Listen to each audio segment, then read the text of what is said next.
Good day, good evening, good night, good morning, good afternoon, and welcome to 2021. We survived 2020, and we're still here doing a quarantine pandemic podcast. So that means if you listen to us in the distant future, Corona has, well, not Corona has fucked us. The world has let Corona fuck us. Let's just say that. The world has fucked around with Corona, and Corona is not playing with any of us. Okay, we have a vaccine, and Corona decide now it's time for us to mutate, and people still not taking it seriously. But needless to say, we have a new president, we have a female vice president, and so things might be looking up. I mean, you never know because apparently the Republican Party is about to start a civil war. But we're not here for that. We're here for the Black Cauldron. We're here for Harry Potter. So we're going to dive into the magical world and mayhem of J.K. Rowling and her messy self. But we're just here to deal with the text for now. We'll get to her and her messy ways later on episode number 2,000,006,000 if Janina let us. And that's Janina being nice.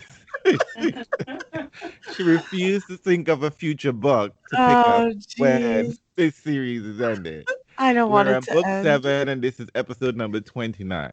But anyway, That's crazy. Introduction.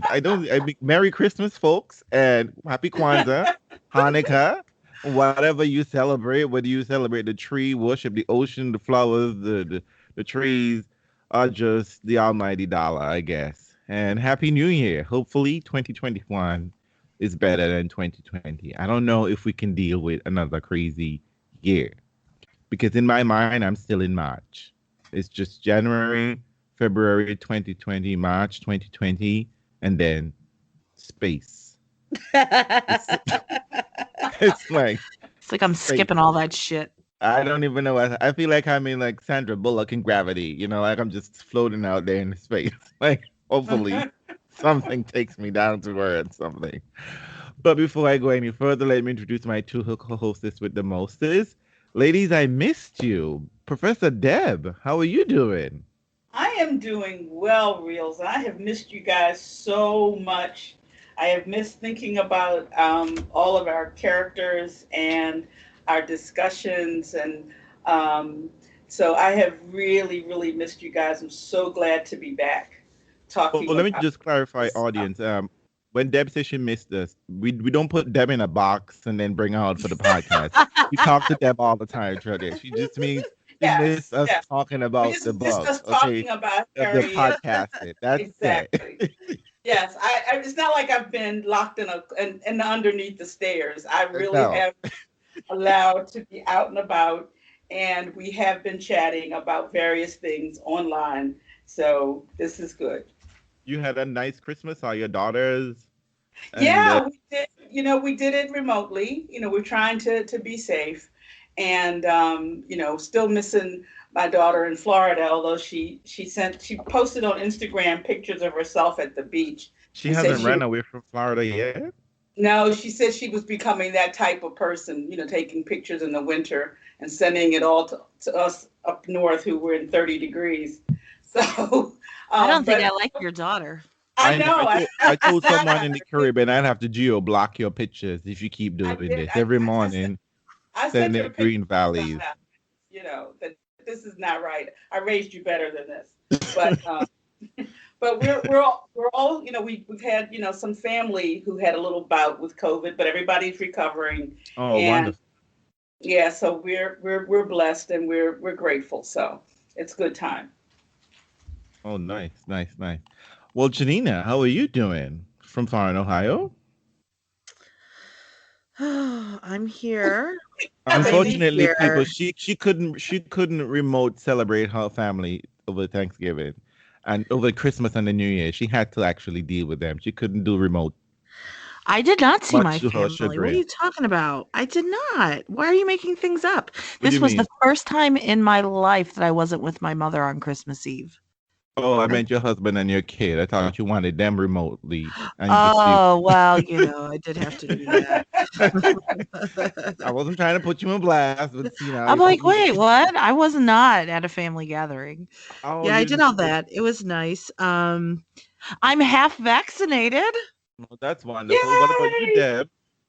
Oh no, Maryland is having issues around the supply. So I filled out forms, and we're trying to get my mom vaccinated because she's in her 80s, and then I would be in the next group.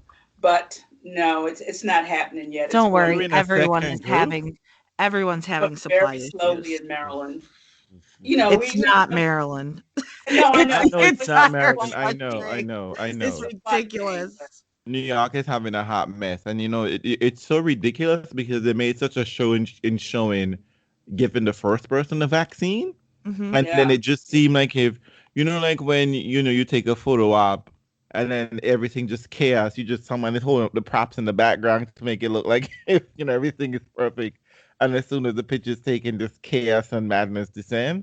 That's what I feel is Mhm. happening here, and I'm seeing so many young people saying they got vaccinated, and I'm just like, I'm sorry. I am confused with how this process works. Well, they're What? probably healthcare workers. No, they're not. Oh. They're Well, not. there was a big I'm not going to throw any specific organization under the bus, but there was a huge problem in New York of people showing up when they weren't supposed to be there at a particular place and getting the vaccine. I don't really know how that happened. It sounds crazy because okay, you showed up and you're not supposed to be there, but someone administered it. And I don't know how it's working there, but from my understanding and most people that I have talked to all over the country, you've got to have an appointment. You don't just show Yeah. up, Well, right? I think part So of. so there's a list with names somewhere. So if Mhm. people are trying to show up and get it and it's a huge issue, yeah, I mean that's there's a whole lot more going on Right. than So, we're talking about. as always, the administrative process is very messy and problematic, and I think we were led to believe that there was a schedule from on high, and that that it just trickled down to the states, but there was no message on high, there was no plan on high, and therefore this trickled down to be messy in the states, and the states never said that they didn't have a plan on high. The states pretended that they had a plan on high, and I think they expected people to just fall in line, want to get the vaccine, and so many people refused it. So they had issues, I know, where they had like wasting, where they had the potential of wasting the vaccine, and then people start giving it out.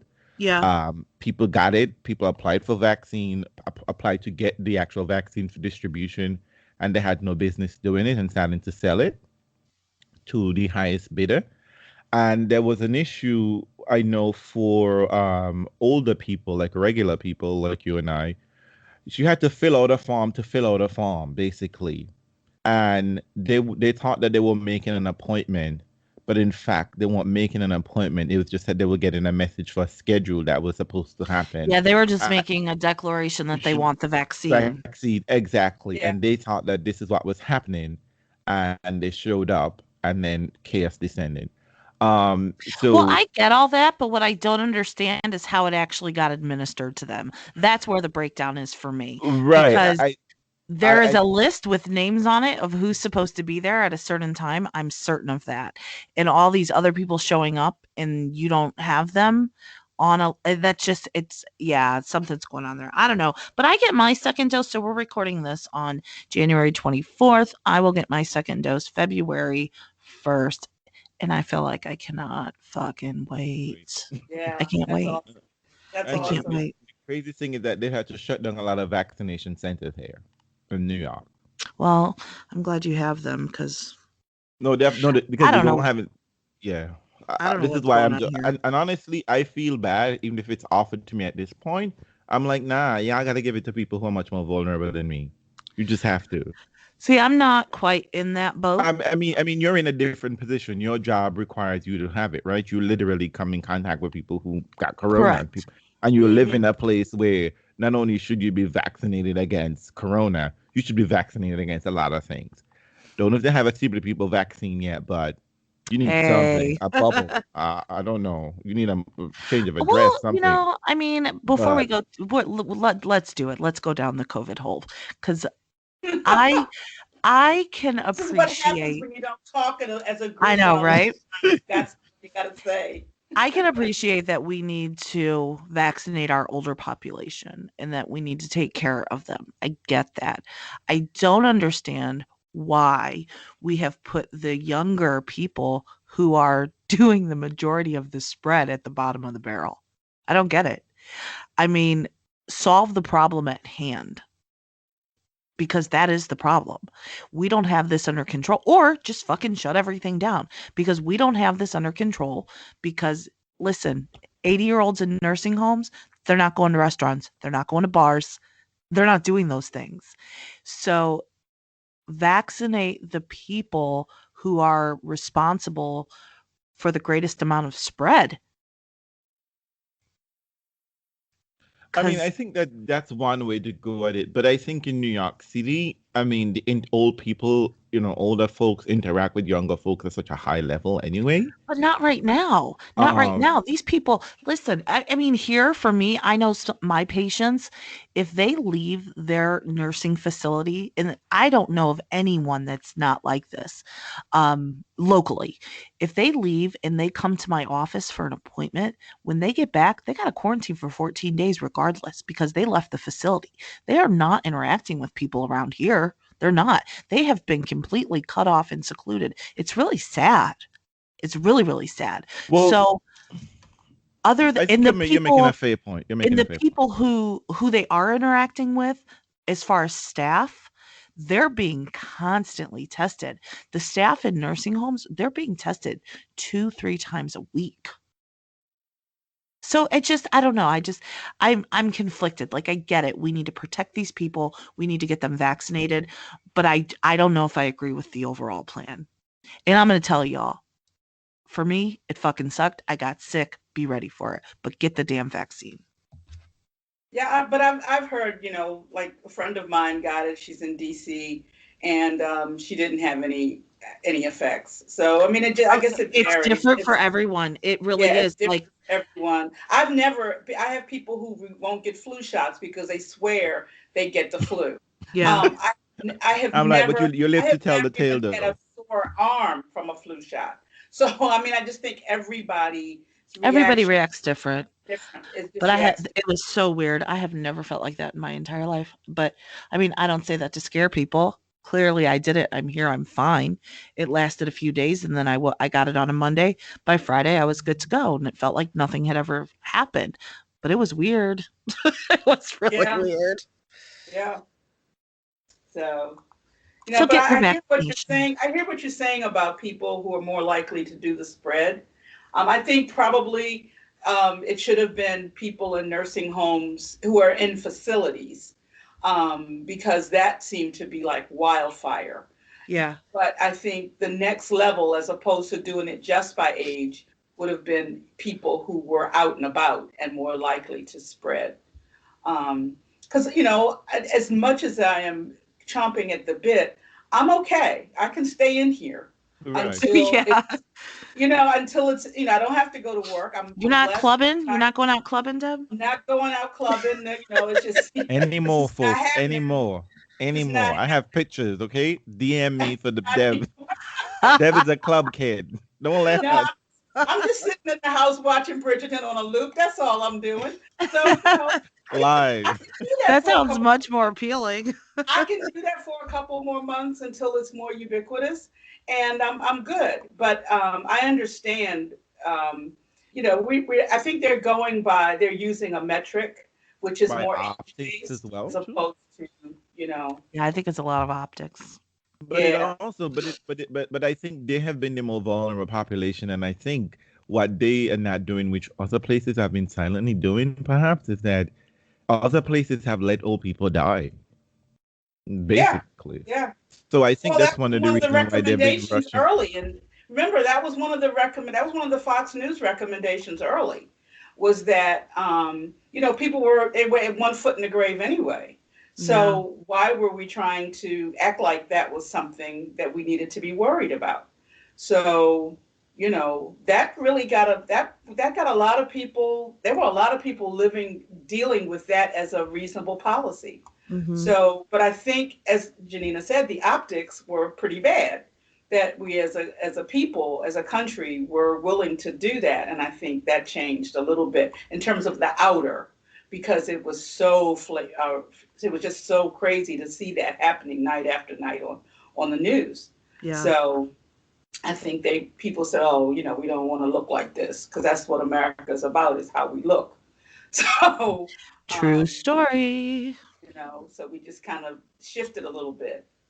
But it's interesting because here, Maryland has a huge, Hopkins is the largest private employer in the state. So of course, healthcare workers and people who are adjacent were going to get, they've been most of their supply has been used with working with healthcare workers. So I work for teachers so that they can get the kids back to school. Teachers are getting vaccinated here in Ohio right now. But we have so many people turning it down. I work for a hospital that employs approximately 30,000 people. That's the unexpected thing, I think. They didn't realize what happened. Yeah. Half of the eligible staff, the numbers just don't add up, and it's a little disheartening. It really is. I don't know how you can. It's a little bit like, we have rules here in Maryland that your kids can't go to school if they're not vaccinated. Thank you. I don't know how you can have a situation where you're interacting with people and with vulnerable people, and you can say, I'm not taking the vaccine. I don't know what the justification would be for. And you can spread the virus. It's not like for keeping that person on payroll. It seems like they're going spread the virus. Yeah, they're going counter to what the mission of these healthcare institutions has as their mission, which is to get people healthy and to keep them healthy. So I couldn't send my 5-year-old to school if they didn't have their vaccination record. They literally can't go in the door. So I don't know how you can justify that. Especially when they have such a dodgy record of how they let healthcare workers show up to work sick and still work. Anyway, right. I'm like, these people not only should be vaccinated. Anyway, you people, y'all were wearing garbage bags at one point. Yeah. I don't know. And the crazy, listen, I have people in my office who will not get the vaccine. I work with some of them. They're like, I'm not doing it. I will not do it. And the dimension I don't know how you can then say, if you're supposed to be interacting with patients who might be more vulnerable than the people who are refusing to get the vaccine, you're putting those patients at risk. So when it is flu season, the hospital provides all of us with flu shots every year. If you can come up with a reason to not get one, and people do, then the trade-off is throughout flu season, you have to wear a mask. That's the only thing. They can't force you to do it. They say, this is what we want you to do. This is why we want you to do it. But if for religious reasons or allergy reasons or if you're a vegan and they don't have access to the egg-free flu dose, you don't have to get it. So there's lots of ways around it, but then they say you have to wear a mask all day, every day during flu season. Well, that's not a big deal anymore. And it's a whole nother issue that we're not even seeing any flu right now. Why? Because we're all wearing masks. But thank you. It's just this whole dynamic. And I don't know. You said, Deb, that you can't take your kids to school if they're not vaccinated. Like here in Ohio, they tell you that, but it's actually not true. But people don't know the rules. Like you can't keep a kid out of public school because they're not vaccinated here. But people don't know that. Mm-hmm. They don't realize that. They can send the kid home. If they don't come with the vaccine, then they colleges, they can't even get into college though. They can't get in. And if they give people a little bit of a grace period to do it. Yeah. But you haven't done it by that time, they can send your kid home. They feel like that's a public health issue. You So have to submit they can send your immunization. kid home. Yeah, it You says also there's have to just submit immunization record for Yeah, colleges. that's what I yeah, mean. you do. You do. They have to Yeah. be up to date and they have to be current and they have to have come from somebody like a qualified pediatrician or public health clinic. And I have patients all the time at that college age level who weren't vaccinated properly as children. And you know what? You want to go to school, you come get those vaccines. We had to show. I don't know if they still do it. When I remember when more so when my oldest went to FAMU, I had to dig up her vaccination Yeah. record. Oh no, And, this and in if she needed a booster shot for something, I had to get that done before that's they would right. let her on campus. Come this time of year when kids are applying for schools and getting acceptance letters and stuff, when it's that time of year, there's a flurry of them coming in my office looking Oh for their yeah. immunization records, looking or they're getting titers drawn, which means that they're getting a blood test to see if they have antibodies or not. So that if we can't find their records, there are blood tests to do to Right. see if you can Right. if you have Determine had if it or you have not. it. Yeah. So that happens a lot, and then you've got them coming to get boosters or first time vaccinations, because we have this group of kids entering college right now who come from The anti-vaxxer Har- generation. yes, yes, Lord, yes. Okay, let's talk about Harry Potter. Okay. All right. All right. You got a lot to edit out, Janina. I'm not editing any of that. No, and also people just to know that I wasn't joking. Corona has mutated and it's now in the Caribbean, the new strain, and some of these countries, it's almost like a domino effect. The governments are acting out the same way. So the World Health Organization told St. Vincent the Grenadines, "You have community spread." St. Vincent said to them, "No, we have clusters. You have 110,000, 20,000 people population. Every day you're getting at least 30 to 50 new cases. That ain't a cluster, boo. It ain't a cluster. It's spreading. Don't know how you were doing math. Don't know how else you, because if it's a cluster, you can just shut down a cluster, can't you? It's a specific area. That's a cluster. Mm-hmm. But if every day you are getting, if every day, every week you're getting like 300 new cases, community spread. And you're on an island, okay? No one's going anywhere. So there is a finite amount of people that is going to get this virus. It's not like in America where you can go all over the place. It's just a small space. So I don't imagine, like I said, we can't fix Corona one place and not fix it the other place. So I don't know. And plus, there's going to be the other mess and madness is the amount of fake drugs and vaccination that people are going to be out here peddling to make some money. Capitalism doesn't shut down for a pandemic. But here we are. So anyway, back to Harry Potter. So where we are. So we are at the trio back together again.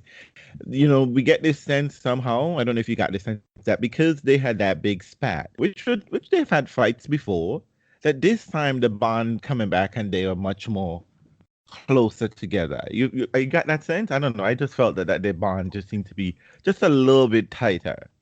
Well, That yeah, because they realize Yeah. what each other brings to the table now more. This wasn't a schoolyard fight. This is big shit. Yeah, and and they I think also they've had other things that caused breaches in their relationships before, but they were also not at the same time running for their lives. So I think that that factor literally running for their just lives. literally running for their life. I mean, they fell out. They fell out in Goblet of Fire. They fell out in Prisoner of Azkaban over the broom. Broomstick. So I mean, they've had things that have kind of gotten in their way as friends, but I think this was probably the most serious. And of course, they're more mature now. So you get more mature, you have more mature fights. But I think there is also it was a more mature understanding, as Janina said, about what each of them brings to the table and how much they needed each other. And there's no school distraction, right? You got one That's problem, right. and that problem is very much the only problem, right? There is no escaping. There is nothing else to distract you from that, right? You can't turn into your dorm. You don't have Snape homework to deal with. You don't have Quidditch practice. You know what I mean? You don't have Right. runes. And Like you're Hermione away from wasn't your as quick family. to forgive. Hermione wasn't as quick to forgive, and so there is time in that period before she is totally ready to let Ron totally back in, where Ron and Harry spend some time, catching each other up on what's been going on. And so I found that exchange really interesting because they are the two, with I think, the tightest bond. Outside of what happens with Ron and Hermione down the road, they particularly have, they were the first friends, and I think that that exchange between them as they shared what had been going on while they were separated, I just found that I just found that really reflective of their relationship. I just want to add something because I thought it was interesting that what you and Janina are saying, but I got this sense. For me, one of the interesting thing I got rereading this over time is that they made a pact basically that this situation should just be like, yeah, whatever. We're just gonna go with. We're just gonna get past this. This, whatever this is, we can't really Right. name it. It's a lot going on here. No, moving on. Next. That this whole scene, that this whole issue about whatever was going on when Hermione was just like, and who was like right there in our throats and all of this shit. It's just like, girl, that man almost touched you. Like he literally, like, I mean, the snake had you. Like, I mean, like, and they were like, okay, breathe. All right, moving on. And I was like, Hmm. okay. Again, how we deal with trauma, how we deal with issues, is just like, ooh, do I have my two eyes, my 10 fingers, and my 10 toes? My limbs are still okay. All right, next. And Which this I is think is what a very human response, which is why we have so much unaddressed trauma, not just in this book, but everywhere. Because I do think that there is that, somebody called it, talking about Inauguration Day, it was like the relief you get when you were almost in a car accident. And you were almost killed in a car accident, Oh, and you I'm just so glad that didn't happen. right, and that's all you can think about, and you just really don't deal with the fact that you have been traumatized by this. You're just like, Jesus, I'm so glad I just got we got through that. Somebody I'm ran through the alive. stop I am sign. alive. I am alive. That they ran through the stop sign. We missed each other by inches, but I'm alive. And phew, I'm gonna just catch them, breathe deeply, and then I'm gonna keep on driving. But that may come back, and that may affect how you drive for a while. I mean, I know it did me. I had somebody blind, hit me on the side running through a stop sign, and I still can't stop stopping at that corner. Even though when I'm usually I have the right of way, I still stop, and that's been 20 years. So I think that's a very human response. We got past him; he almost killed us, but we just gonna keep on like, okay, we made it. But it does affect you in other ways. I think I why I mentioned this, and we would see how this plays on so much later on, is that this book deals with, as we keep saying, a tremendous amount of trauma, not just in the frequency, but not in just in the quantity, but in the quality as well. That people are dealing with real big heavy things.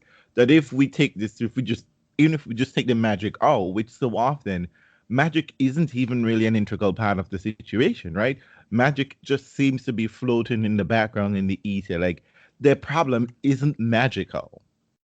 How they try to solve some of these problems might require magic, but their Right, problems are not magical. Their problems are human problems, right? right, They're right, real problems that we who don't have magic, if you want to say appliances and all those things are magical, but we don't have magic per se as in this sort of like an existential, gravity defying, logic defying thing um existing. And how, so even when they have this space, right, even in this place and time where there's no one around, they're by themselves, they can finally look at each other, and typically they don't really look at each other. in any way. I mean, at least she doesn't really describe them really taking themselves into stock. And when they do, it is done under malicious guise because of what the locket was doing, right? The locket was making them look at each other in ways they had never done without its influence, right? They just considered each other just like, hey, it's Hermione, it's Ron. It's just that, just like it's like how you never. Well, I don't think any of us experience this. It's like you don't miss a part of your body until it's missing, right? It's just there. You don't feel your arm any different than you feel your legs, unless it's in pain or in some sort of trauma. So I just thought this was rather interesting that, this would have been a perfect time for these students to have to deal with and hash and deal with these things. And and it's something we never get at all in the book. And they've been through a lot of shit. And we're gonna even see it much more compounded in our next scene where we're going when we go to Xenophilius Lovegood. The children decide, I say children, but young adults decide that Hermione's like they get another harebrained eye and they're going on a field trip because they decide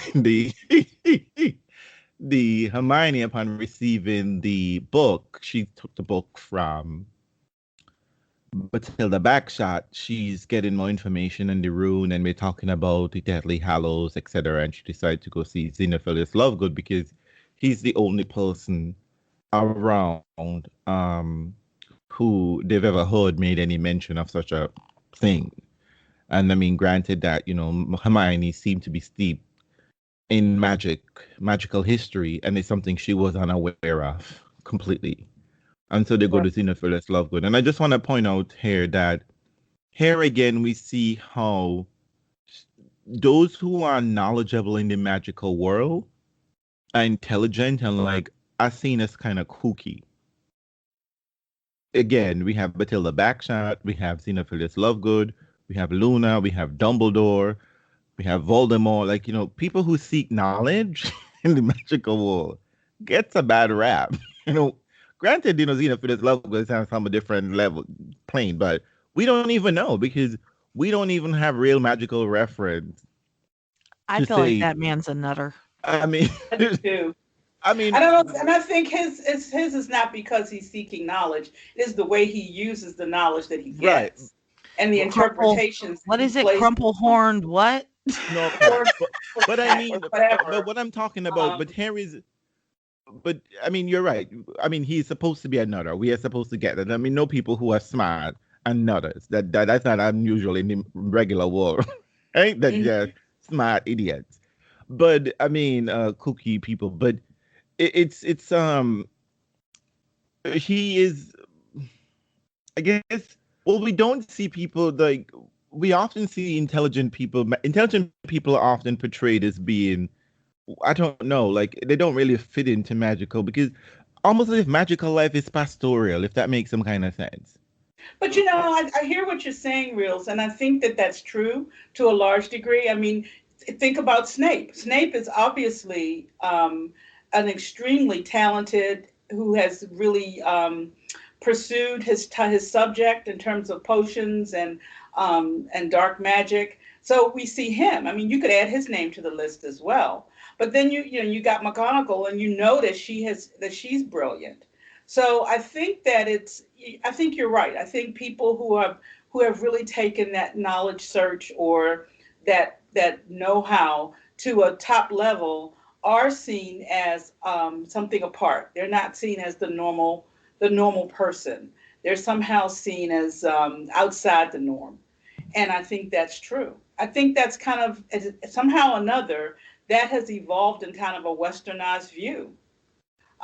We see it, and because this is obviously a British writer with that attitude. It's certainly that attitude in America, that anybody who's really pursuing knowledge needs to be looked at with some degree of skepticism. So, and I think that's what we see in with this community, in the magical community. You just take the magic that you've been taught and go use it the way you're supposed to use it, but you don't take it any further. Right. And a lot of these brilliant people seem to somehow end up in teaching. And we get a glimpse of perhaps the potential of magical knowledge not to the extreme of Voldemort, but we get it around Slughorn, the people who he seeks to, to have in his Slug Club. Right. That these people are doing, extraordinary things. But, I guess potion sort of lends itself quite easily to do extraordinary magic. So we at Xenophilius Lovegood, which is funny. I mean, what I thought was really hilarious is how they're trying to find the place. It's like they say he lives somewhere over the hill, which is so Caribbean. Like you don't get like you live at 2456, Box Lane. It's Over always there. like, so you're gonna go down the street, you're gonna go around the corner, you're gonna see a mango tree. Okay? Then you're gonna walk and see a house with a dog. Not that house, it's across the street from that house. Go there and ask Mrs. So and so who is John, and everybody knows John, and she could tell you exactly because it's behind the house. You won't see it from the road. Someone has to point it out to you to go find John, and it's just like, okay, all right, I got it, and this is how they found us. I mean, and it's like, but it's interesting because just before they did that, I thought it was a really special revelation that Ron did not go back to the Burrow when he was separated from them. They assumed that he had gone back into the bosom of his family, that he was somehow, that when he deserted them, he was somehow, I think Hermione said, you were back there for Christmas and all of this. And he finally said, I was not at the Burrow. And he says, nobody would have appreciated me coming back saying I had walked out on you. And that they would have judged him.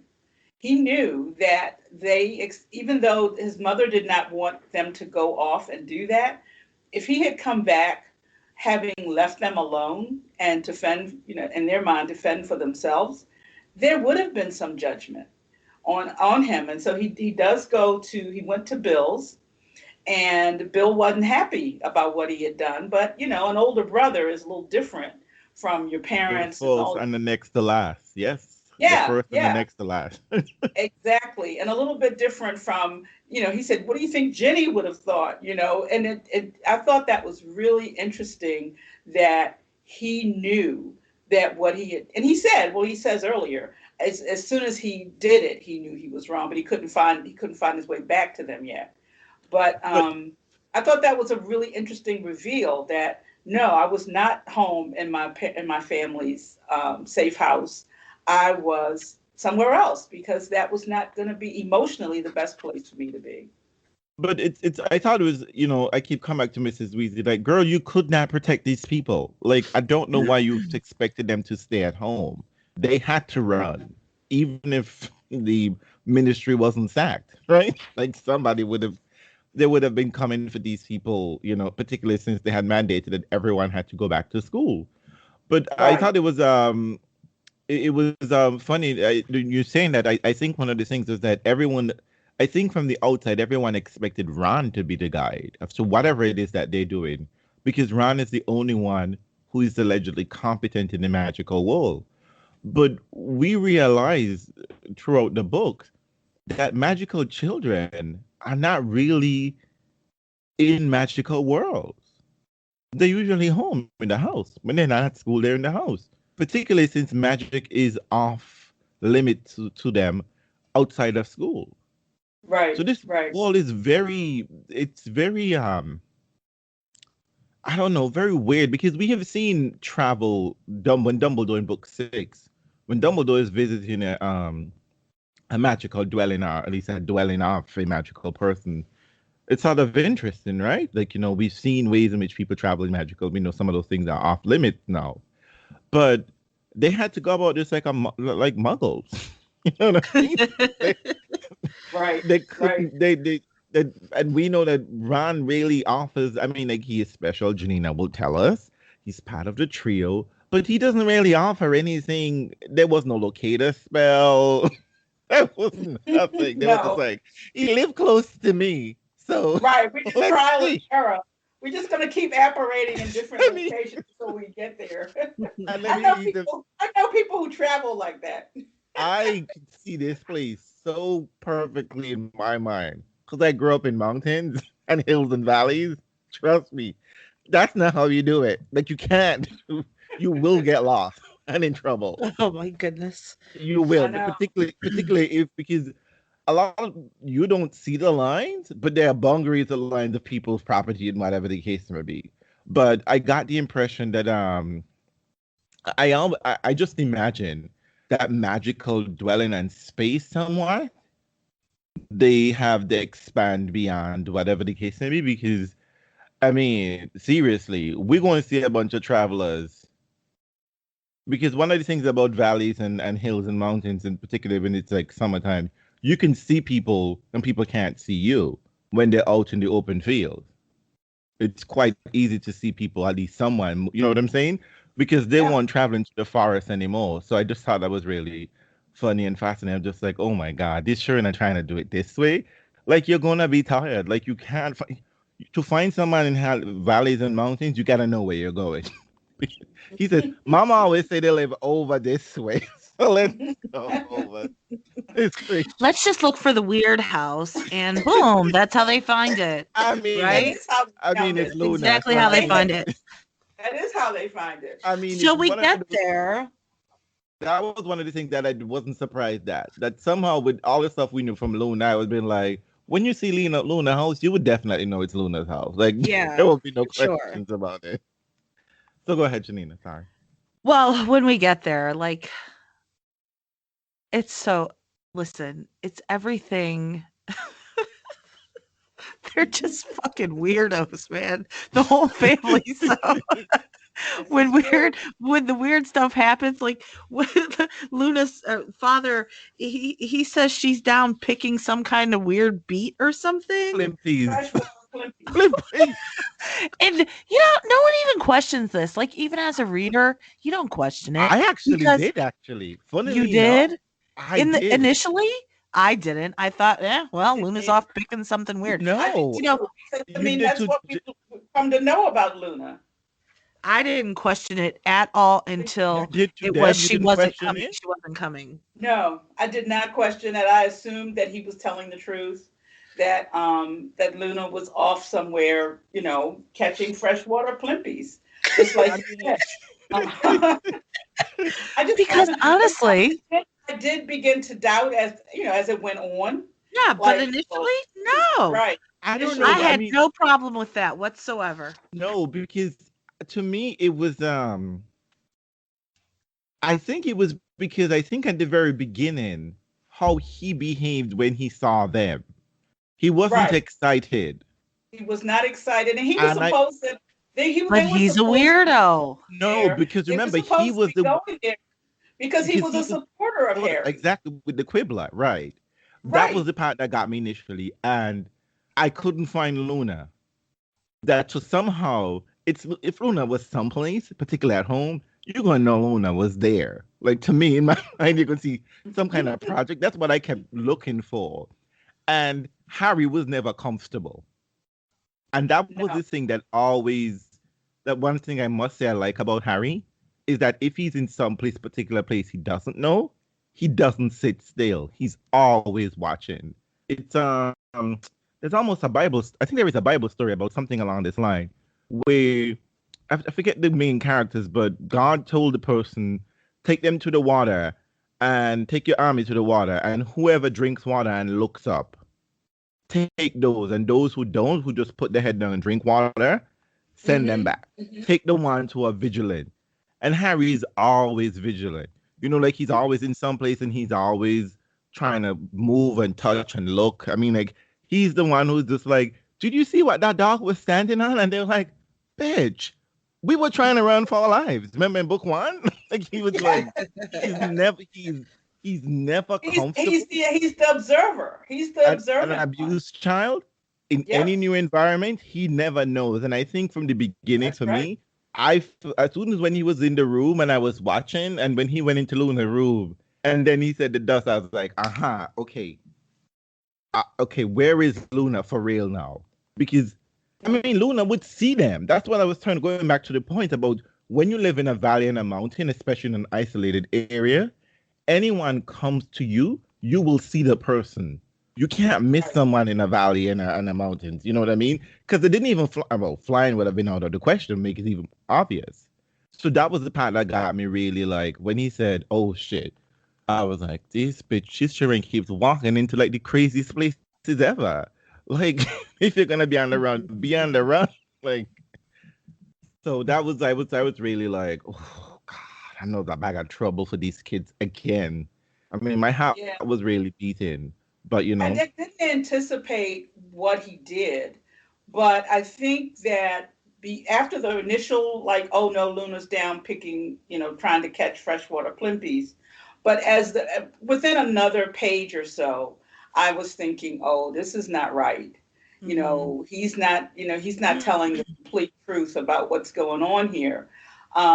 And I agree with you. I mean, Harry's looking out the window. Harry's looking all around. He's definitely not at ease with where they are, and so you see that. And then of course after he goes supposedly to make the tea, and Hermione is like, he's such a hypocrite. Or Hermione, he's telling people to support you, and he's acting like he doesn't want to help, and so I mean, right. he creates an atmosphere of distrust soon after they arrive.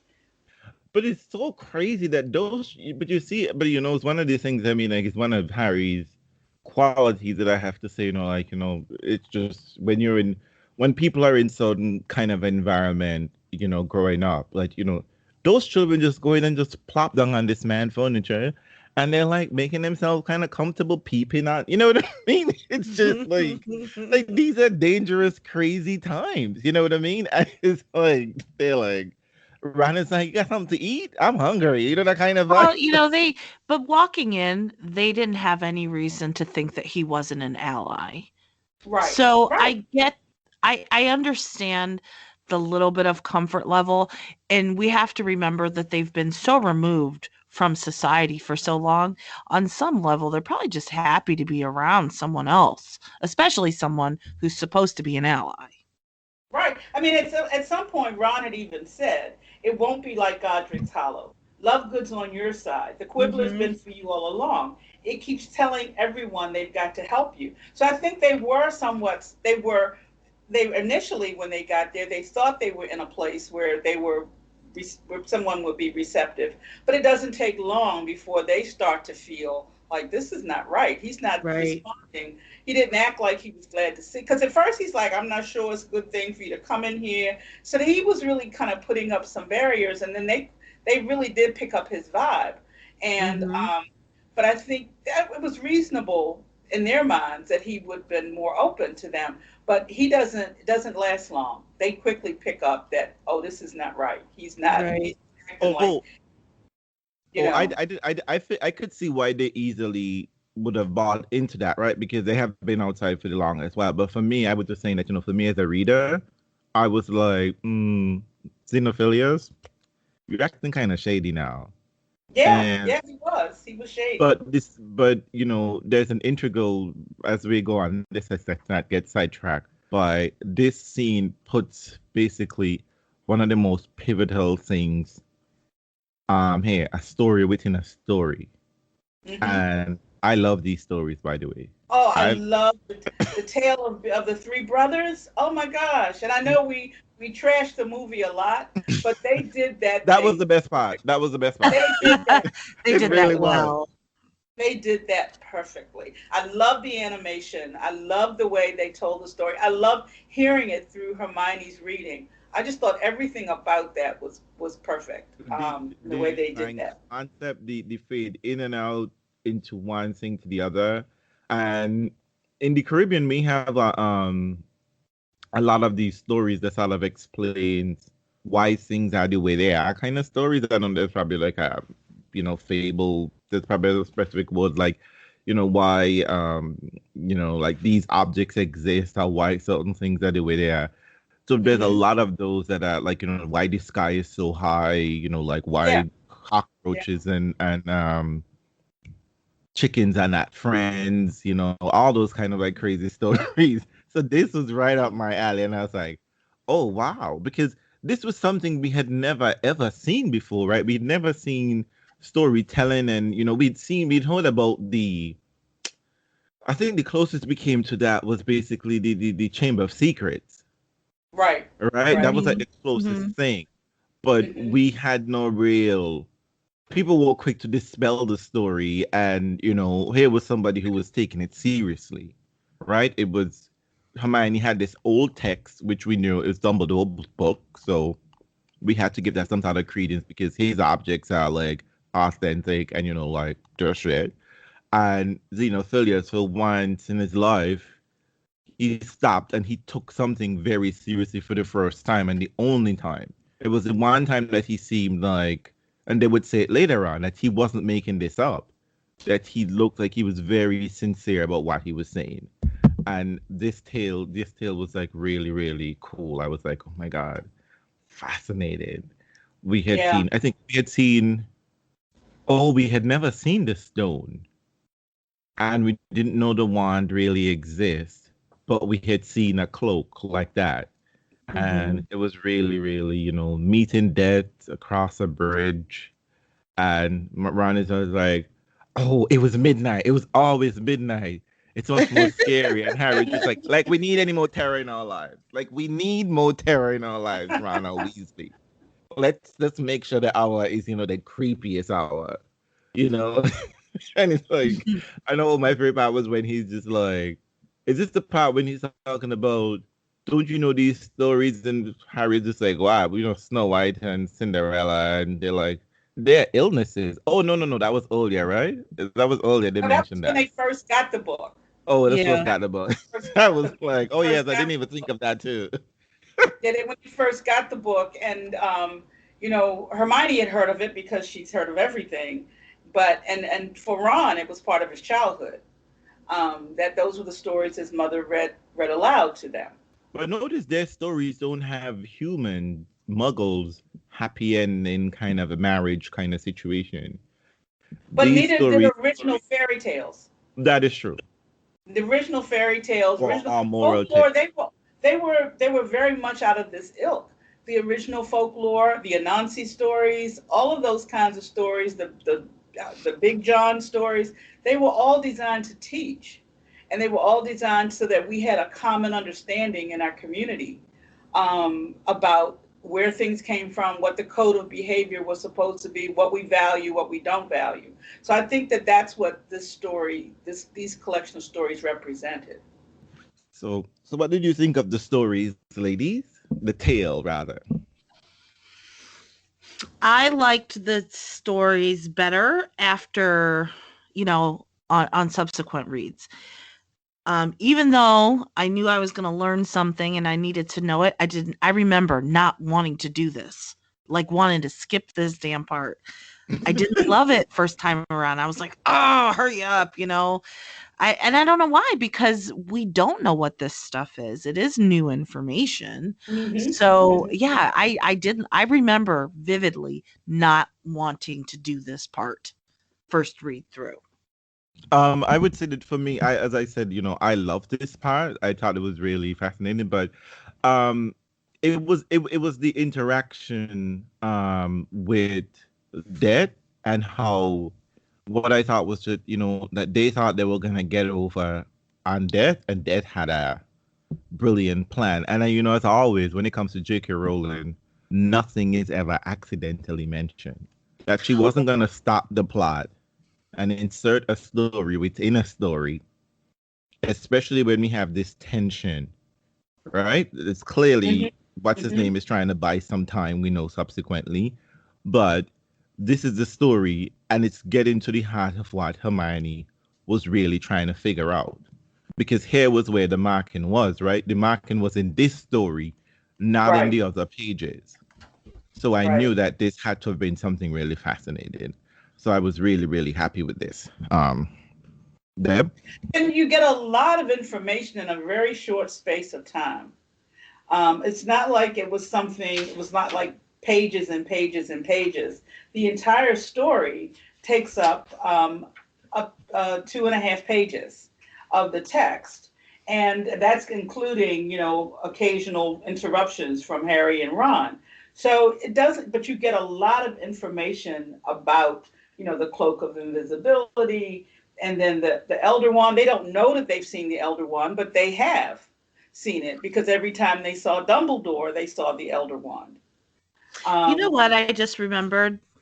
I think this is why I didn't like it initially, because I felt like they went there to ask a question that Xenophilius knew the answer to.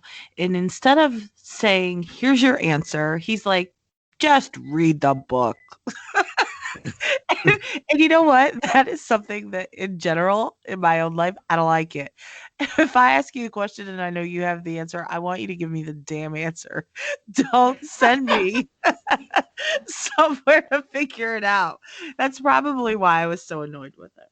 My father used to tell us when we were younger, Daddy, how to spell a word? Go in the dictionary. What am I looking for? I can't spell it though. If you, you would figure that's how you would learn to spell it now. If you go But I look for the word in think the that in a dictionary. I Right. think in a way they understood it better than if he had just answered it. Absolutely, they did. But that's just my own, you know, not wanting to wait. Well, I think he was, but I think it was important because I think he wanted to get all of the details right. That if you get it from the source, that Absolutely. it would have been a way if it's read aloud, because we all know Ron and Harry was not reading that book. They were No, trying to get the cliff. You know, they like to do the cliff notes of the cliff notes I like to do the Cliff Notes. of the cliff notes. Anybody who's ever spent any time studying Cliff Notes would not want to do just the Cliff Notes. Thank you very much. It took us a long time to add Cliff Notes to our library because there were so many things that were vital to understanding books that were left out. I mean, that's why people call something the Cliff Notes as opposed to the whole text. But I think that in this case, it was so important to have that kind of detail for them to understand what they were talking about. And it says, even Hermione, who is the detail woman, says, but there's no mention of the words Deathly Hallows in the story. Well, of course not. That is a children's tale told to amuse rather than instruct. Those of us who understand these matters, however, recognize that the ancient story refers to three objects, or hallows, which, if united, will make the possessor master of death. So, I think I disagree with him to a little bit because there are no such things as stories that are just meant to amuse.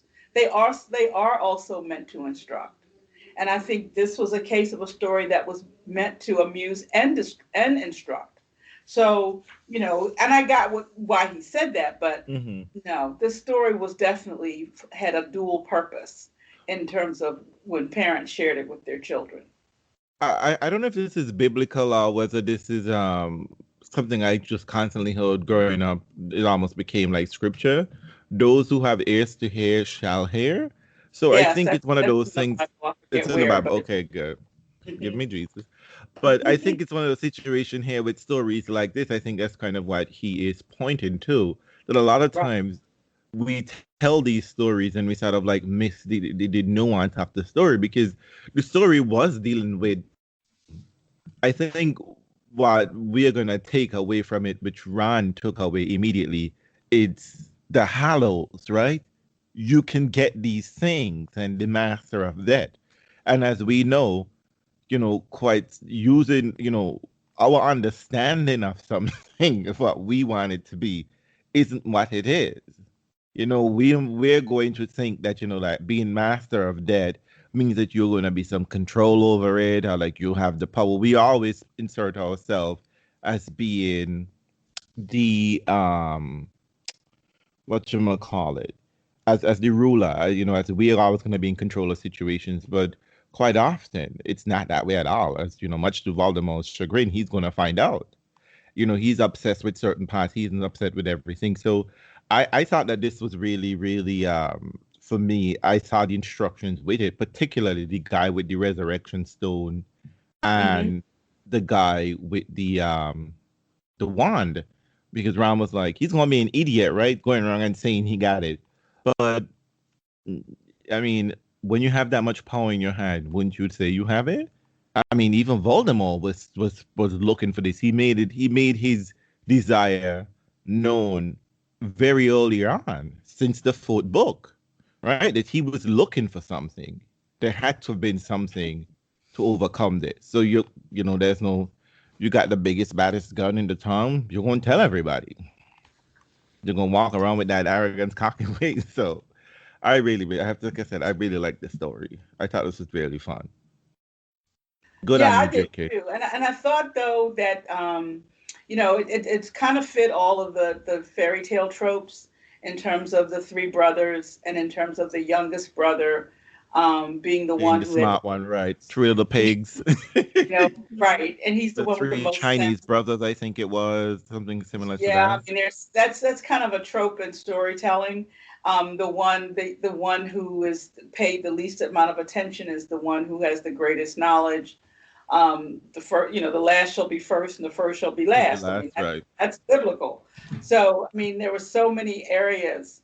Also, the whole idea that people think that there's something worse than death, and then the story trope shows that there are things that you could have something an existence that would be worse than death. So I mean, all of those are kind of standard folklore fairy tale tropes, Hmm. and they. But I think the storytelling in itself, the way the story unveils, was just really well done. Well, and it also it all of that is true, and I agree with all of that. I just want to add, I love how at the end of it, and Harry and Ron and Hermione all say what they would want, that it's all Yes, different. yes, yes, yes. I It's love that. fascinating. It's fascinating. And I think that it's interesting because they have this back and forth about whether these things could actually exist. Now, the trio know that the cloak exists because Mhm. they're like, the cloak is in this room. So we won't even, we We know. won't And even. he's like, if there was such a cloak, don't you think the possessor would be rich beyond, belief? And they're like, Yeah, no, maybe not, huh? But maybe why? not. But that's the thing I don't understand. But why? You know, it's one of those things where I thought was really fascinating that here we had exclusive knowledge of an object, right? Of the Mhm. cloak, and they imagined the cloak was going to be this magical thing that you were going to take and go into a bank and just walk into a bank and be invisible and just take money. But the cloak doesn't lift heavy objects. Okay, the cloak Right, just right. covers you. You know what I mean? That we understood how this application that you have to be a smart possessor, and we had seen that the cloak wasn't exclusively hidden. That matter, I could see the cloak. The cloak doesn't make you translucent. You're a solid person, a solid thing nonetheless. But it doesn't move when command, right? The cloak is there to protect the wearer, are those who it's covered by. So it was very funny how I thought that was really interesting how, Xenophilius had one way in which he's thinking, just like, that ain't how it works, boo. And with that, I was just like, oh, maybe that's not how anything works then. That surely that these other objects could exist. To me, the stone was a little bit iffy, but I figured the wand could easily have exist. Though I didn't understand how an unbeatable wand really works, because to me, it's all depend on the user, right? As Hmm. opposed to just like like you said it and forget it kind of thing. It's just like spells, like. But hey, it's Well, J.K. I mean, Rowling. She's not yeah, good at world building. but the cloak is the cloak, and Right. but I think that the one, the thing that Harry would said that he would have liked to have had was the stone. So I thought, well, you really didn't get the moral of the story, my son. But Exactly. but but so I did think that was pretty interesting. And then as they, um, as as Xenophilius goes and he's going to cook and he's going to do this, that, and the other. Then they start to look around and they begin to realize that they are in a tough situation and that he has turned. They find his latest quibbler and he's calling Harry undesirable number one and with the reward money. So, it's really interesting that it takes a while they've gotten through the story, they've done all of this, and then they realize that he's keeping them there for a reason. It's The not just setup. to, It's a yeah, setup. it's a setup that he is doing. There are But no he Plimpies to thinks be he plucked. thinks it's legit. He thinks he has a reason. He thinks because they took Luna, he that that's the one person he has. The He one cannot. thing, And he said he basically. cannot lose her. Well, Um, and you know what parent wouldn't, right? Most parents. I Exactly. shouldn't say what, but Exactly. people who are meant to be parents, of course, that's how you're gonna.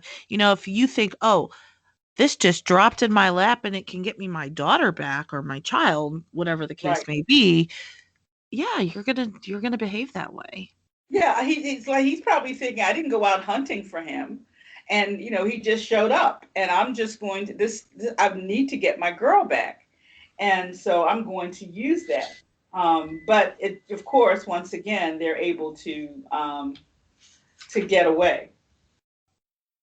and Thank you, Ron is like, Hermione. why? Thank Yes, thank you, you. Hermione, for once again blasting a hole in the sitting room floor. And covering Ron. I just like, why can't Right, I be covered? Just like, bitch, you can't be seen. You're not here. But right, which I thought right. was really, and again, here is Hermione doing a memory charm. I'm like, girl, you said you didn't know how to do the theory, and here we are. It just quickly popped up in here. And it didn't work last time, by the way, because that could easily be broken. Because Voldemort was like in 2 seconds flat. Was like, Yaxley, Raul, come here, boo. Where you been today? No, Hmm. was it Yaxley and Raul? No, it was Raul and I think so. Talahab. Huh? In the cafe, That but showed anyway, up. Oh, yeah, go In the yeah, ahead. cafe. in the cafe. Oh, in the cafe. I don't remember. I think it was Dalahab and Yak and That feels like Raul. 10 years ago. I know, right? In our podcast life, it probably was. What? Yes, for sure. But I thought this was really brilliant, and Hermione, of course, getting them out of a jam. It's Hermione as always. Um, but I was like, oh Jesus Christ, children, can't you just be safe for like 2 minutes? No, that would be silly. No, Stop it. no, no. They We got to can't have even an adventure relax. every 5 minutes. I mean, bad enough you go to the man give you a bucket of dirty water, like muddy water for tea. Hello, these children have to realize they can't drink from any anywhere because between Hagrid and I mean, look, I'm surprised these children don't bring their own food with them. This is why I think perhaps this is why Slughorn be pulling out cakes from inside his jackets because he's like he's learned that magical and all magical people could cook. Okay, they are not. Well, They're and he's magic. like, I can't trust any of you motherfuckers. Oh, good Jesus! I mean, like I was tasting this. What is it, dandelion tea or something? I was like. And as always, Ron is there to give you the best commentary. He's like, oh God. Oh my God. He's not a Leo. It's Harry's the Leo. It's just like it's like you can't take Ron nowhere. It's like, sir, Rod we're in needs a mixed little company. home training. We're in mixed company. Please don't embarrass me. Don't embarrass me, sir. Don't just put it to your lips and just say delicious. Just move. But Just let the it go. one thing that was so fascinating was after they got away and they're having this whole discussion um, about it. Hermione is the person who refuses to accept the premises of the story. She feels like the tale of the three brothers is a story about how humans are frightened of death. If surviving was as simple as hiding under the invisibility cloak, we'd have everything we need already. I don't know. We could do with an unbeatable wand, said Harry. And there's no such thing, Harry. You said there have been loads of wands, the death stick and whatever they were called. I mean, Hermione is part of a magical world. But for some reason, for this particular group of items, She likes science. Yeah, right now we're just no. This doesn't. This she's really using her. It's only her. The human reason is the only thing she's allowing to get through. Mm-hmm. And every argument that they make for why these things can be, could be out there in the world somewhere, she's rejecting it, even to the point of when Harry reminds her about the Peverils, um, and she's like, no, their line has died out, and this whole thing, and then we realize that there's a connection between the Peverils and the Gaunts. So, I just found it interesting that, Hermione, who has always been the one who has been ready to delve, like you said, Reels, get the knowledge. She's putting up a wall here Well, to what's going on. actually, for me, I understood the wall, though I thought she was being, as you point out, somewhat like, girl, y'all are walking around pieces of stick doing magic, making the impossible possible, right? But Mm-hmm. what I thought was really, I thought she was trying to point out, basically, is that what was actually happening in this story was humanity behaving obsessed over something else, right? It's human Right. either being obsessed with power, being not able to grieve, and human just basically minding his goddamn business. Okay, he ain't trying to look for shit. He ain't trying to stand nothing, so he don't get Right. nothing. Right? That's the last brother, and I think that's what she was pointing out, in particular with the wand, because I think because we know that I could see what because there had been nothing in the magical world to explain to bring death back, right? Right. Nothing. There was a ghost Right. kind of thing, Yeah, which Dumbledore says that there's nothing that. wasn't really possible. There was the painting and whatever the case may be, which was kind of strange that, magic people were sort of like, there seem to be people obsessed with death in a somewhat way when you can have access to your past, to dead relatives, right? Hmm. The paintings were not stuck in a time. The paintings were living, breathing contemporaries, right? I mean, Dumbledore was accessing knowledge from all of the previous headmasters and whatever the case may be. There were rules and regulations too. You know what I mean? That death in the magical world wasn't necessarily goodbye. You know what I Right. I mean? mean, You you had nearly headless Nick. nearly headless Nick. You had all of those things. So I was kind of surprised that that people, but I guess people wanted.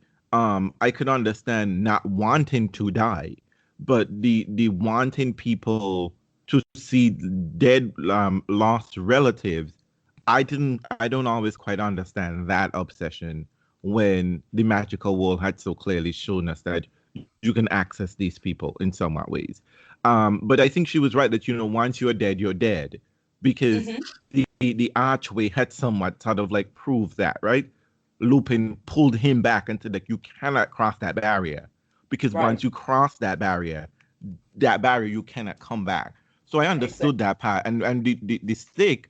Well, we would eventually see that it's basically that most of these things are about clever wizards, right? People who are just arrogant and obsessed with war and that sort of thing. So I think I don't know how her parents were, but because she was able to access the news, unlike Harry, like she can access the news regularly instead of surreptitiously, she Hmm. understood how humans and how people obsessed with power, and the same patterns that exist in the human world exist in the magical world, right? Obsessed with power, wanting to get it, trying to stage a coup, whatever the case may be.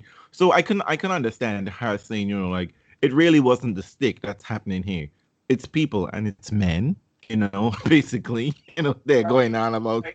their stick being the biggest, baddest stick. So I give her that bit of understood why she was like, this wasn't it. And also, more importantly, I think she eventually says, this ain't the plan, boo. Dumbledore was very clear, very, Right. very, very clear as to Right. what it is we're doing. Because, like she's pointing out, I'm just like, because it's true. It's just like, because I was saying, even if you have this thing, you still need the horcruxes, right? You still need to destroy those things because the man isn't dying unless those things are gone. And being obsessed with, in this vainglory, trying to get a stone, bringing back dead, that just seemed to be distraction. And I kind of want us to hold on to that word as distraction because I think it comes into play in the end where we would see when it becomes, it's only at the end that you can access those people, right? Because Right, right. the And brothers, the access to people that way, it's really not on your terms. true. I mean, if it had been up to Harry, he would have had his parent. He didn't get to say when his parents would come back to him. He didn't get to do that. I mean, his parents came to him in the graveyard. I mean, he. It's not like he could just say, I want to interact with them. So there were the yes, you had some access to people who were gone, but it was never on your own terms. If you had there were limitations to what the portraits could do, right? Right. I mean, we've already discussed that You have to with be there.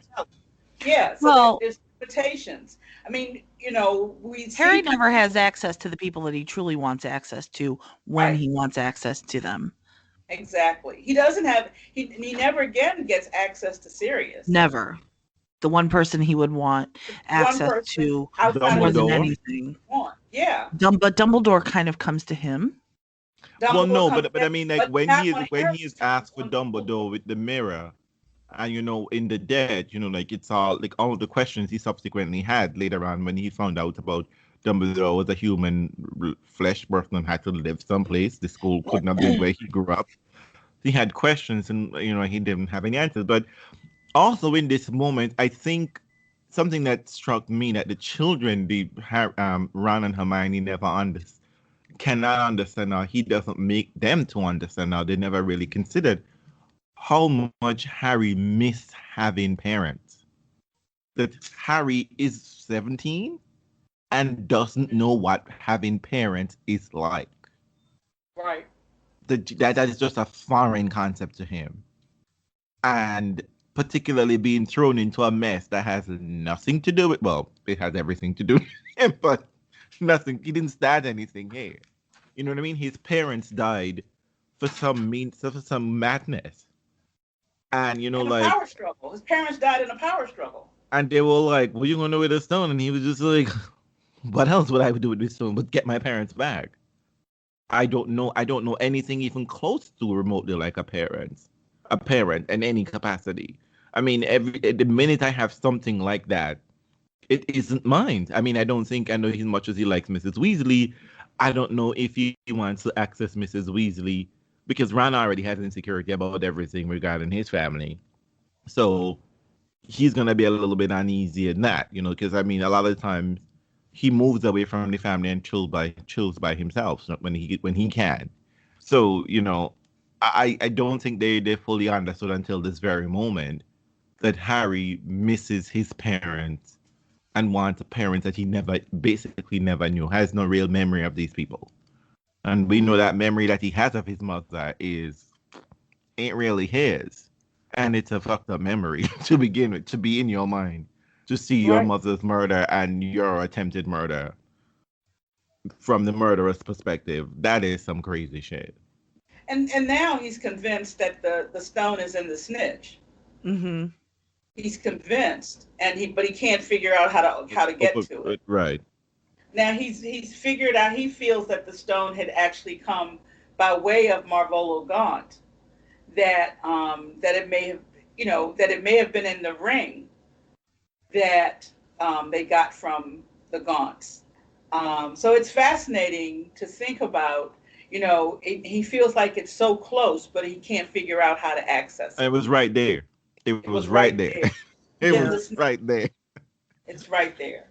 In his mind, it all fits, and he's ready to go in hot pursuit of the wand, so that they can have all three, because they got the cloak. He's convinced that the stone is in the snitch, and to Hermione, she feels like this is going haywire.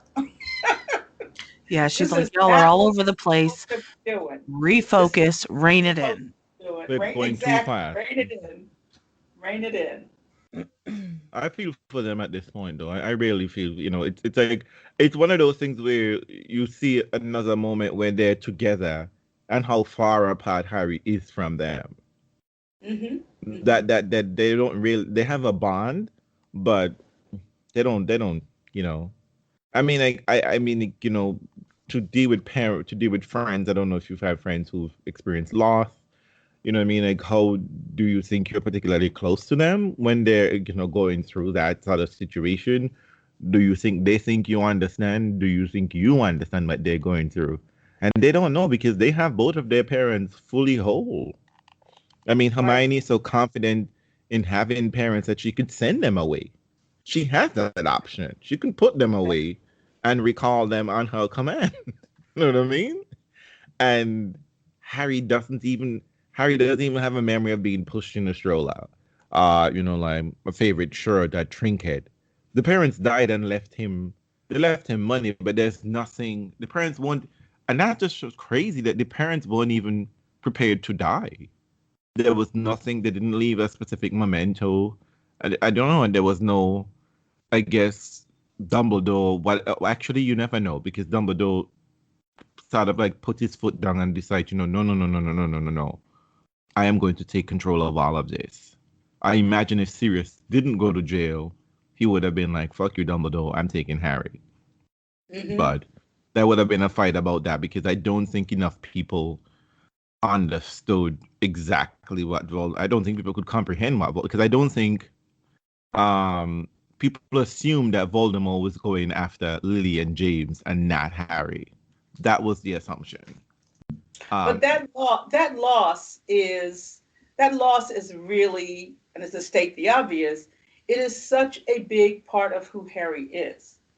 And it is, and I venture to say, and maybe this is just the way it hit me, I venture to say it's really a big piece of the success of the books because that sense of longing, that sense of reaching for something that you can never really quite get to, the fact that he's a seeker. I mean, all of those things work together. And there's so many moments in the whole series where we watch him long for something and ache for something that you cannot help but connect to him as a character. I mean, I remember I couldn't stop watching the first movie. I couldn't figure out what is this. The movie's not that great. It was the Mirror of Erised. It was that sense of longing, that sense of somebody watching somebody just want something so much that they are not going to be able to have. That is really, it makes you connect with them on a human level. And I think and it's always just below the surface of Harry. And so here we've been through all of these books and all of the things that have happened to him. He gets up here, we're midway through the last book, and it's still as fresh as when he was watching those people in the Mirror of Erised. Mm-hmm. Off my soapbox. Well, no, I think you're making the point really, and I think Harry. It is to this that everyone overlooks all of Harry's flaws, right? This is it because I mean, all of the adventures and all of the traumatic things that happen every year, right? Hmm. Harry goes home to no one. Ron Right. and And I mean, Hermione there's no go question home that to that makes parents. him such a sympathetic character that even when he's a hot mess, that Exactly. It covers a that you multitude of still sins. feel like, well, and it's a little bit like, when you have older, I'm an older black woman, you feel like, well, that child lost his parents. It's Right. like, whatever happened, That baby done suffered a that long. baby lost his parents. And so you're kind of you're more forgiving than you might be with someone you feel like, well, you've had everything. You should be a little bit more on an even keel. I'm But I about do to say the think same. that sense is always under the surface with him, and it's so much a part of who he is and the decisions that he makes that it is the through line through the whole series. But and to add to that, it adds to book six when Dumbledore, that pivotal scene with the horcruxes, where Dumbledore is trying to say, this is the central point you and I get in Harry, is that you would go and seek this man, that you are on this path, and he is on Right. this path to meet each other, that there is just no other way. And honestly, there is just no other way to that the book is done so in such a way that the stories, the events, that there really is no other choice. Because of Right. this, because I mean, and Harry doesn't articulate it to this extent, but Voldemort is this so Voldemort has fucked this child's life up, and it's just like at this point, this is beyond anything people shitty things that people do. You know, people do a lot of shitty things as a human being, and you can get over that. Mm-hmm. This isn't something Harry can get over. And I think this point, though he has gotten over a lot of things and he's put a lot of things in the back of his mind and just riding over, you know what I mean? Like, you know, he and Ron and Hermione had a big fight and this drama and whatever the case may be. And he's like, get over that. But this, no parents can't get over that. I got to deal with Right. this man. To the Right. point where Harry doesn't even really have a plan, doesn't seek knowledge. It's just a matter of fact that, you know, I got to deal with this. I got to deal with this man. I gotta do something and deal with this situation. And I think it's that way. I think Dumbledore says, you know, it has to be you. You have to be the one to. It's only you I can give this task to. He isn't Mm-hmm. gonna look for you. And honestly, no one is as determined as you. Because grown people would have turned back a while ago. Nope, I'm out. Can't. Too much. Can't deal with this shit. Nope. Voldemort almost touched me. He almost grabbed me. Nope, we're not doing this. I'm out. I gotta get out of this country. I mean, people fear the ministry alone. Fenrir Greyback is driving people in terror. You know what I mean? So I Mm-hmm. think it's only Harry and the children. They don't have any other motivation but just Harry. You know, they could go home. I mean, clearly Ron left. Hermione, you know, their motivation is just like they don't even. To me, I got the sense, you know, they don't know what's going on with Harry. They can't really articulate it, but it's my friend. He won't do this. It's the only way I can help him. There's nothing I can say to deal with this issue. I don't know how to tell him, I hear you, you miss your parents. I don't know what to say to this situation. And honestly, I wouldn't know what to say to a friend who is going through this situation. All I can really say is just like, what is it you want to do? I know a Which is place what you can they've bury the done. body. I know a Which is place. what they've done basically. You know, we're in this for the long haul. You know, even though like Ron said, as soon as he left, he knew he was wrong and tried to get back. So they basically made that commitment to him. To we don't understand all of this stuff, and yes, I thought maybe you had a better plan than you have, but hey, here we are. You know, and so this is what they've done. I mean, right after they get away from the Lovegoods, you know, they said Ron becomes the person who kind of becomes in charge. Yep. You know, he's the one who is like, okay, this is what we got to do. And he's the one who keeps talking about, you know, being focused. Like, you know, you said, Janina, and Hermione is like, come on, Harry, let's focus. And then Ron's like, okay, well, then we got to do X, Y, and Z. Because And Harry's, I mean, Harry's like, he's in a trance, you know, I was dealing about with to say that Harry isn't capable of doing anything at this point, and the at book this doesn't point. say this, but this is what I gather. Harry is useless. Not useless, but he's inoperable at this point. You know what I mean? Like he is down. Okay, like Right, machine out of right. order. He can't because this is what I'm saying about it goes back to the trauma that is happening. They can't. They're children. You know, at the end of the day, they can't articulate this. They don't know how to speak to each other along this line. All they can say is that, friend, I am here. Let's do something. You know, Mm-hmm. we got. Right. Let's go forward. You know, and I think this is one of the understated beauty good touches about this book. It's Mm-hmm. within this whole group of characters and the events that's laid up for them is that bunch of friends they don't talk to one another about feelings and all that shit. We don't do feelings. We don't do facts sometimes. Only Hermione. But Right. you know what I mean? Let's like we can do friendship. And my friend need to go beat a bitch down. And I don't know if I'm gonna beat this bitch down, but you know, what I mean, I'm gonna try to help my friend beat this bitch down. That's all we gotta do. And that's Mm-hmm. it. That's basically Harry Potter the series, you know. Some friends, some bad bitch roll up on the scene trying to mess with their friend, and they're like, "Look, we gotta try to take this man down." And it's funny because in the book one, right, it's Harry who's determined we gotta stop balling them. And they're like, "Tell some teachers, boo." Like, What are you talking about? Like, Mhm. we just finished exams, but we gotta go chill. Like, he's just like, we gotta stop Voldemort. Just like, that's not in the syllabus. That's not on the syllabus. That was not on the school book list. And they go to a teacher, it didn't help, and then they're like, well, okay, we tried it. We tried it my way. Unfortunately, the shitty part about it for Ron and Hermione is that their way never works, right? Like, they keep thinking, let's not do the crazy dangerous thing. And then the crazy dangerous thing is the only option. So I know Janine is probably giving us the wrap up sign. Mm-hmm. Yes. Um, But so just before we go, because this chapter ends with Ron remembering the password to be able to get Potter Watch on the yes, radio, and I so was we do excited get, for this. yeah, we I do get some really we was. get some information about what's going on in the world. Because, like you said a little while ago, they have been apart from everything else that's been going on in their world, and so here we do get a little bit of information about what's been going on in the world. Who's been hurt, who's been away.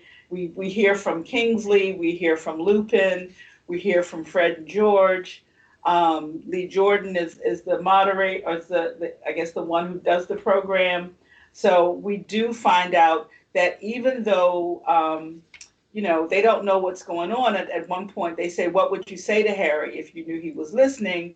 And Lupin says, "I'll tell him we're all with him in spirit, and I tell him to follow his instincts, which are good and nearly always right." But it's really interesting that they do get that little boost just before they go. They're just about to go into another, dangerous. They don't know yet. Dangerous part of what they're having up against. Battle number 459. I know, Right, right? right, right, right, right. I was So like, what? yes, but that was good. I thought that was, and it was done in a way that didn't make it seem like, oh, this is just dropped in. It just because he had been trying to be able to get it again, but couldn't remember the passwords and couldn't get access to it. But when he finally does, we get this sense of what's going on in the world that they have been pretty much out of. Yeah, I love Potter Watch. I did too. I was excited to be out in the world and hearing something that I had not heard before. Well, no, I had seen Magical Radio. That is not true, but I thought it was really cool that that we were getting that there was an underground movement going on. Wasn't doing much, but it was going on. It was happening, and Yeah, that's what matters. there was some resistance. It's kind of patterned on the resistance during World War II, So there's a little bit, going on. Yeah. So, yeah, shit's about to hit the fan again. So that's a good place to stop. We'll let Yes. the shit hit the So fan next time. we can breathe, right? We can breathe. We can breathe for a minute, and then we plunge back in there again for more of Yeah, this. and I know. Sorry, sorry. I was supposed to say, and everyone is going on about how they felt the book was dragging and lagging. I was just like, I couldn't breathe in one moment. I was I like, know, I know. I just got out of this shit. I It mean, just, it was just never ending to me. I mean, it just seemed like it never stopped. I remember, because I told you, I read this book, kind of holed up in my bedroom. I got up that morning. I didn't do the midnight release. Got up early that morning, went and got my copy because I had pre-ordered it. And basically, for some reason, why I did this, I don't know. But I remember going in my bedroom and closing the door, like there's nobody else here. But it was like I wanted to be in a little cocoon while I I read don't care this if you're book. knocking, if you're hollering downstairs. No, Right. If you're banging on the door, if there's something happening outside, if there's sirens, I the won't know. TV. You don't have a television in your bedroom, right? I do, but Okay. I don't even think it was on, which is Okay. very unlike me. But I just think I stayed in that room for most of. I think maybe I did take a break. I don't think I read it straight through, but it was that kind of because it was so much happening. Well, the And this thing anticipation just was happened crazy. over and Was yeah, that? The anticipation that we all had. Yeah. I just felt like, just like, I was like, oh, good Jesus. Like, whew. I mean, the death, Godric Hollow shook me up. I was like, good Jesus. That man was like, it's just like, I was just like, you people bounced off of the dresser? Because let me tell you, I have tried to jump off the dresser before. It is not a stable thing. It is not meant for people to be on top of it. It is meant to hold an elephant standing on top of it, whatever. But people, human beings on it, it's not stable. It's gonna tip forward. And to jump through a window and trying to disapparate, it's just like, whew. Oh, God. And by the time we get here, that seems like 10 lifetimes ago. And it's just Exactly. like, Xena, exactly. And then the dough situation. And then, I was just like, the idiot went into the water, and then Xena, giving me my spidey senses going off with Lovegood. And I was like, oh my God, like he's going to die. And then Rand, Rand don't give a shit about murder, right? It's just like, good for him. Good for him. You know what I mean? True. And it's just like, they finally get back and they seem cool, trauma is over, whatever the case may be. And then the idiot opened his mouth and be like, the fuck? What?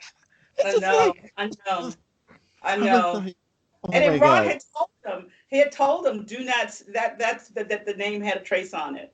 Do not use it. The name has a trace on it, but hey, in the heat of the moment, here we are. Yeah. And it's just like, Harry got, instinct, as Deb like to say, but just like, when shit hits the fan, Harry, you just stand there like a lame duck all the time. It's Hermione, and it's just like, these people out there not playing. But we'll say that for next week. We will. So we got, I think with the amount of episodes we have in the bank, you people might have been treated to double episode once or twice. But maybe you might get this in March. This episode. I'm thinking April or May. Happy summer. Hope you're enjoying your summer, folks. I bet we'll still be in quarantine. I mean, there's no doubt about that. We're going to still be in quarantine. I mean, like, I saw someone sent me a t-shirt, gays travel too. I said, no, gays need to stay their ass home. That's where they need to be. Their asses need to stay home. You have a t-shirt like that? You selling those? Right. We ain't supposed to be going anywhere. Because no place is taking us unless we're quarantining for 2 weeks. And what's the sense of a vacation staying in a hotel? You might as well go to somebody else's house, go to a friend's house and be like, can I stay here for 2 weeks? Stay home.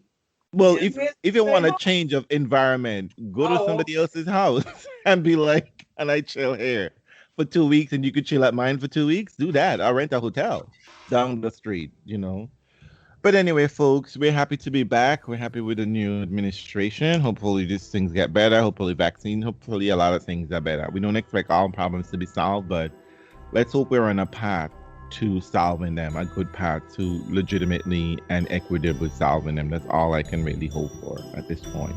So, good day, good night, and together, people, mischief manage. We mangle it all the time. It's what we do. Every time.